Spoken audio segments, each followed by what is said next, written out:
About bony pelvis. Pelvis is formed posteriorly by the sacrum and on either side by the hip bone and anteriorly by the pubic bone, which is part of this hip bone itself, which in the anterior midline we have pubic symphysis. So before that, what is the anatomical position of the bony pelvis? You should see three things. This is the anterior superior iliac spine of the left hip bone, this is the anterior superior iliac spine of the right, and this is the pubic symphysis. So whenever you are holding that pelvis in anatomical position, these three things should be in the same coronal plane. If this is the coronal plane and if you are holding it, so these three things should be in the same plane. So if you don't have anything, you just hold the pelvis against a wall so that these 3 points. If you see here, the anterior superior iliac spine, pubic symphysis, everything is touching this. So if you see in this way, how is the position of the pubis? This is the pelvic surface of the pubic bone. So how it is facing? It's facing upwards and backwards. Same way, if you see the pelvic surface of the sacrum, which is curved, it's somewhat pointing downwards. So this is about the anatomical position. And apart from that, major things you need to know about this bony pelvis is, one is the pelvic inlet, pelvic cavity, and inferiorly we have this pelvic outlet. So first we'll see what are the bony landmarks which are forming the pelvic inlet. So from posterior anteriorly, this is the sacrum in this sacral promontory, and these are the ala. So anterior margin of the ala, then it continues with linea terminalis, then upper margin of pubic symphysis. I repeat, so pelvic inlet. So how it is starting? From the sacral anterior margin of sacral promontory, then anterior margin of the ala of the wings or ala of the sacrum, then linea terminalis and pubic symphysis upper margin. So how is this linea terminalis formed? This is formed by arcuate line, which is part of this ilium bone, then pecten pubis, which is extending till this pubic tubercle. This is the pubic tubercle, followed by pubic crest and pubic symphysis. So arcuate line till iliopubic eminence, then pectineal line, pubic tubercle, pubic crest, pubic symphysis. So right and left, they are forming this pelvic inlet. So what is the use of this pelvic inlet? This pelvic inlet is demarcating the greater pelvis from the lesser pelvis, or you can say, simplified word, true pelvis from the false pelvis. So what is the false pelvis? So the part of the pelvis above this, if you see from the lateral view, this will be the pelvic inlet. The part above that is the false pelvis. So how is it formed? False pelvis is formed by iliac fossa. This part is iliac fossa of the ilium bone. And anteriorly, does it have any bony landmark? No. So false pelvis is anteriorly having anterior abdominal wall.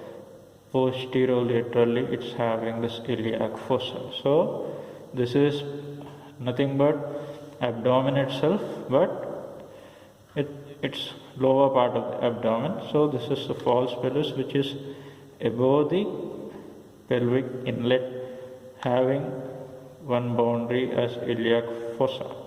Then true pelvis is between the pelvic inlet and the pelvic outlet. So other way, this is called the pelvic cavity. Then what are the boundaries for this pelvic cavity? If you see within the pelvic cavity, so what is this posteriorly? It is bounded by the pelvic surface of the sacrum. Laterally it is bounded by pelvic surface of two bones. What is this? Pelvic surface of ilium and pelvic surface of ischium, and anteriorly it's bounded by pelvic surface of the body of the pubis. And what is this? This will be obturator foramen, which is lined by obturator membrane. So that is the boundary for the pelvic cavity. So what are they? Posteriorly, pelvic surface of the sacrum. Laterally,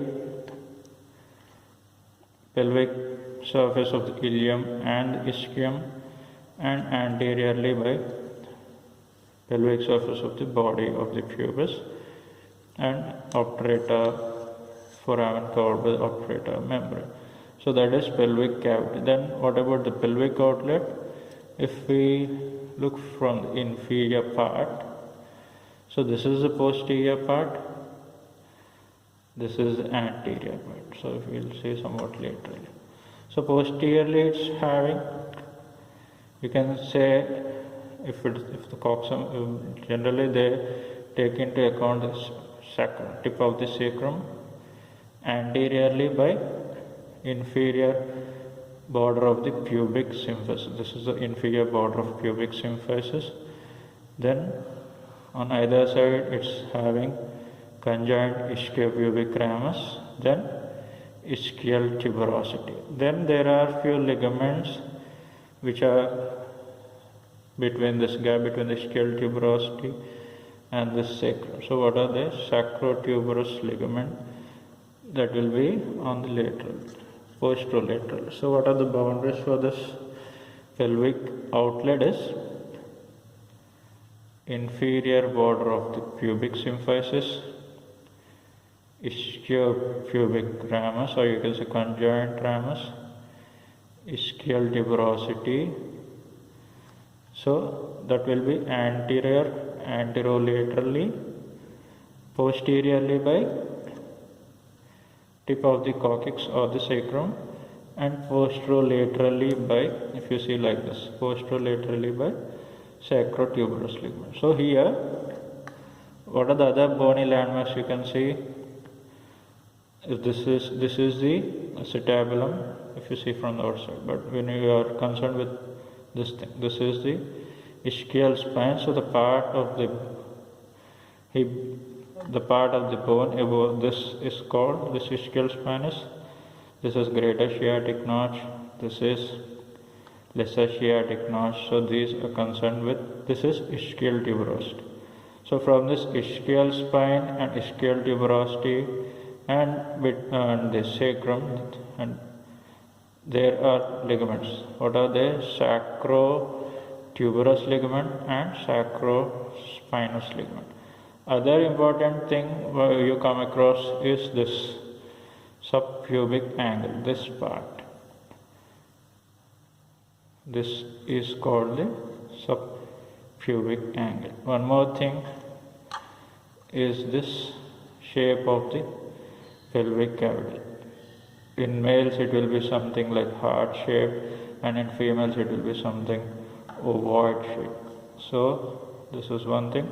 And if you see these, what are these? These are the ischial spines which are projecting inwards. This one will be the tip of the sacrum.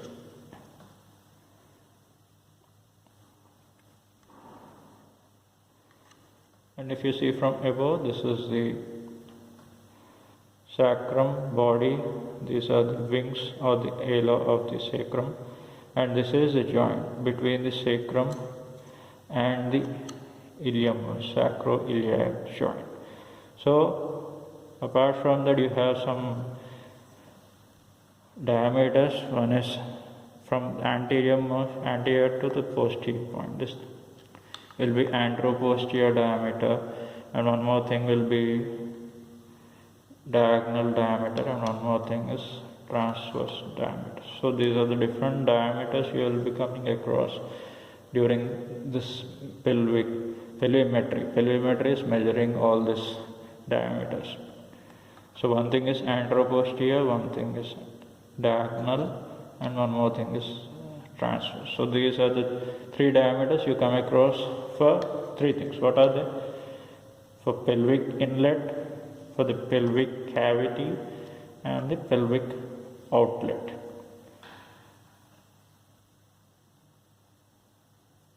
So what is this? This is pubic symphysis, pubic crest, pubic tubercle, and if you trace it backwards, this will be the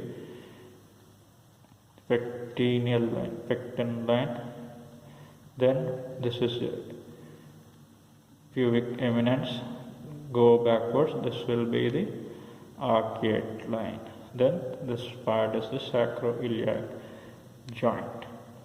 Tracing backwards, this is the anterior margin of the ala of the wing of the sacrum, then sacral promontory. So this will be for the pelvic inlet. So above the pelvic inlet, that is called the false pelvis, and below the pelvic inlet you are calling as the true pelvis. Other names is lesser pelvis and the greater pelvis.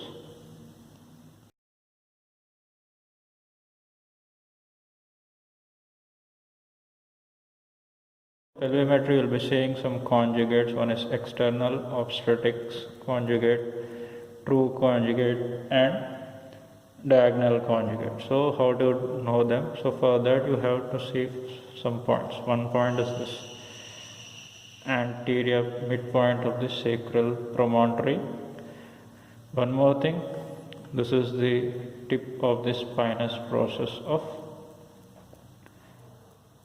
S1. In few books he refers this, and in few other books he says spinous process of L5, tip of the spinous process of the fifth lumbar vertebra. Other point is this pubic symphysis, upper margin of pubic symphysis, lower margin of pubic symphysis. So for this, our first and foremost thing is external conjugate. So in external conjugate, that is the distance between the upper margin of pubic symphysis till this thing, tip of spinous process of S1 or tip of spinous process of L5. This is external conjugate. Then we have true conjugate, that is from the upper margin of pubic symphysis, distance between the upper margin of pubic symphysis and the midpoint of the sacral promontory, that is true conjugate. Then diagonal conjugate, that is between the lower margin of pubic symphysis like this till the tip of the, so you can see midpoint of the sacral promontory. So this is diagonal conjugate. This will be true conjugate, and if you are extending this from the pubic symphysis till the tip of the spinous process, that will be external conjugate. Then one more thing is the obstetric conjugate, that is the shortest distance between the midpoint of the sacral promontory to the pubic symphysis. So whatever is the shortest distance, that will be the obstetrical conjugate. So four things. From here to here, this is external conjugate till the spinous process, from upper margin till the sacral promontory, that is true conjugate from the lower margin till the sacral promontory, that will be diagonal conjugate. And the shortest distance, or you can the shortest diameter between the midpoint of sacral promontory and the pubic symphysis is the obstetrical conjugate.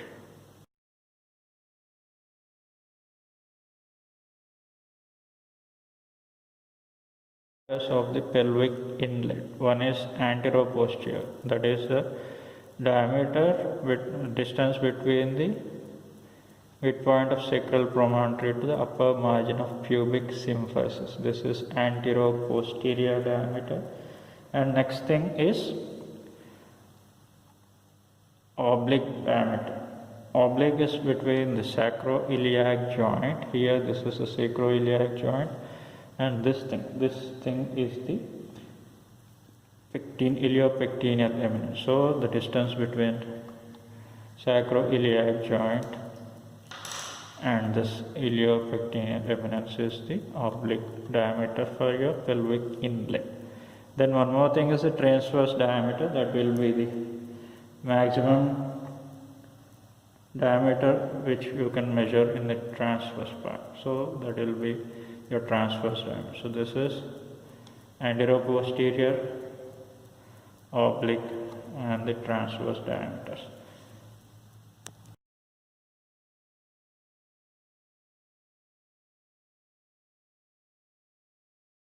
In the pelvic cavity. So pelvic cavity, anteroposterior, and from the midpoint of this pubic symphysis till the level of this S3 sacral vertebrae, that is anteroposterior diameter. Then the oblique diameter is between the, if you see, this is the sacroiliac joint.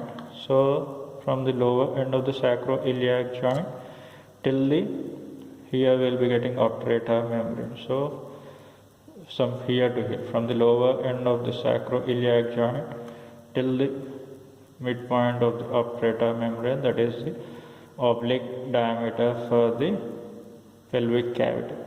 Then the transverse diameter, that will be the widest dimension which you can measure in the pelvic cavity.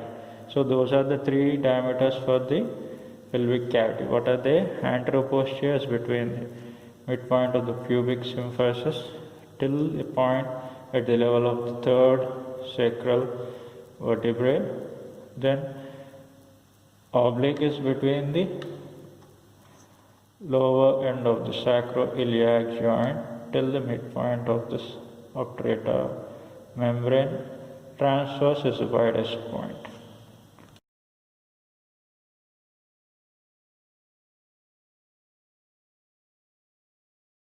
Outlet, what are the diameters? Anteroposterior is between the inferior margin of pubic symphysis till the tip of the coccyx.